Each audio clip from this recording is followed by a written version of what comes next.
Arkamda gördüğünüz bu AK-47 tam 2700 dolar. Ve eğer şu anda bu videoyu izliyorsan cebinde muhtemelen 50 dolar var. Ve nedenini asla anlamıyorsun. Kusursuz bir eğime sahip olabilirsiniz. Rakiplerinizi tek tek avlayabilirsiniz. Ama eğer cebiniz boşsa kusursuz eğiminizin olması tamamen anlamsız. Bugün CS2'de neden hala paranızın olmadığını, 15 dolarlık seçkin üyeliğinin kaç yılda amorti edildiğini ve yanlış aldığınız tek bir sis bombasının nasıl tüm maçı mahvettiğini göreceğiz.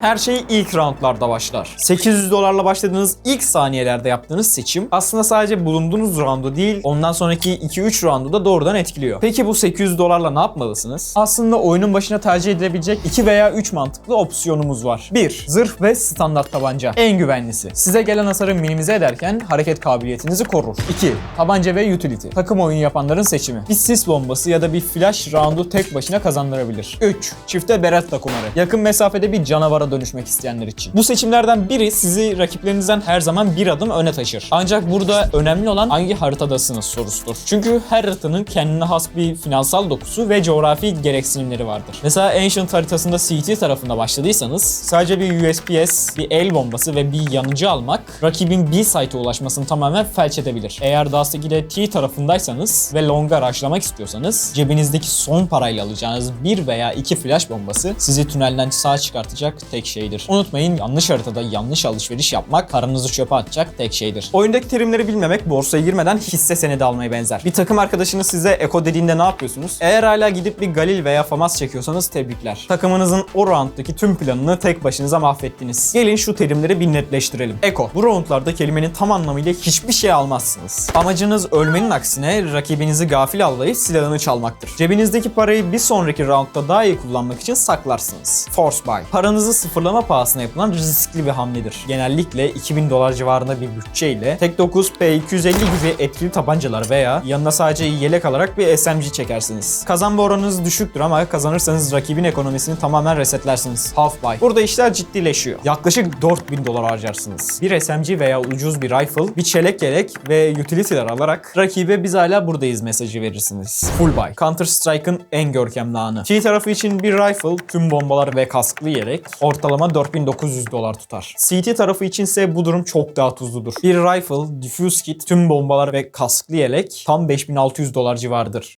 CS2'de roller sadece kim nereye bakacak sorusundan ibaret değildir. Her rolün kendine has bir harcama disiplini vardır. Paranızı kimin yönettiğini ve sizin görevinizin ne olduğunu bilmezseniz takım olarak iflas edersiniz. 1.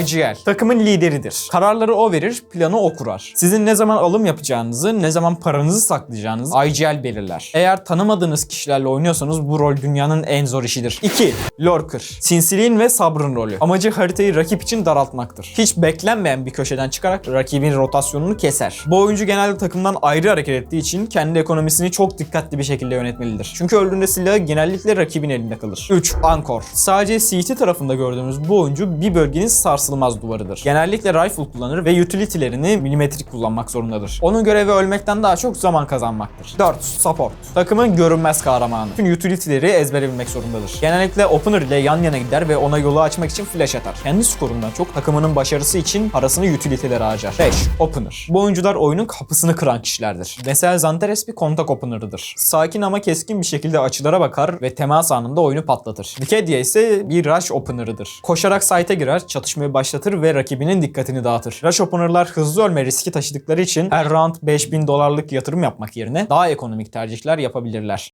CS2'de her silah sadece bir mermi atmaz. Aynı zamanda size maaş öder. Hangi silahta adam vurdunuz bir sonraki roundda ne alabileceğinizi belirler. Ekipman bölümü. En hayati yer burası. Çelik yelek ve kask sizi hayatta tutar. Ama burada bir de Zeus gerçeği var. 200 dolara aldığınız bu şok cihazı yakından bir rakibi indirdiğinizde size sadece 100 dolar verir. İnsanlar genellikle zevk için alsa da ekonomik bir eko roundunda Zeus ile AWP çalmak oyunun kaderini değiştirir. Pistoller. Standart tabancalar ve diğer tüm tabancalarla alınan kill başına 300 dolar verir. İşte gerçek para makineleri burada. Nova, Sovetov ve Meg-7 gibi pompalılarla aldığınız her kill size tam olarak 900 dolar kazandırır. XM1014 ise 600 dolar verir. SMG tarafında ise Mekon, MP7 ve UMP45 gibi silahlar 600 dolar ödül verirken P90 ilginç bir şekilde sadece 300 dolar verir. Negev ve M249 gibi ağır silahlar da yine 300 dolar kazandırır. Rifles, AK-47 ve M4 serisi gibi ana silahlar kill başına 300 dolar verir. Ancak AWP ile adam vurmak size sadece 100 dolar kazandırır. Bıçak. Eğer birine bıçak atmayı başarırsanız banka hesabı hesabınıza anında 1500 dolar yatar. Bu CS2'deki en yüksek bireysel ödül miktarıdır. Molotov, flash ve bomba ile öldürdüğünüz düşman başına 300 dolar alırsınız.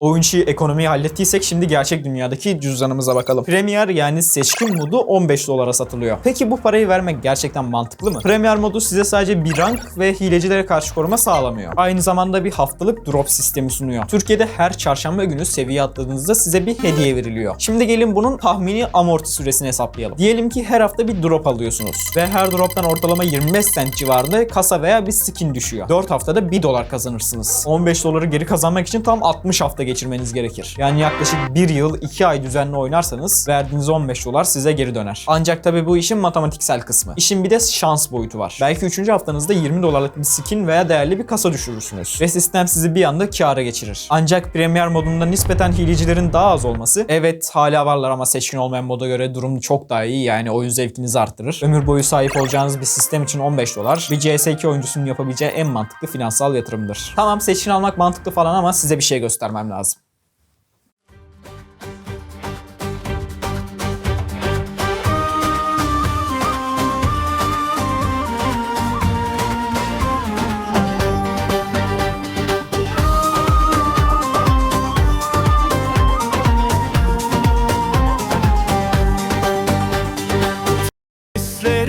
Korku sesidir o, çete tarafının net sesidir o. Göründüğü gibi oynar gücünü ayninden alan geliyor Berat Başkan. Göründüğü gibi oynar gücünü ayninden alan geliyor Berat Başkan.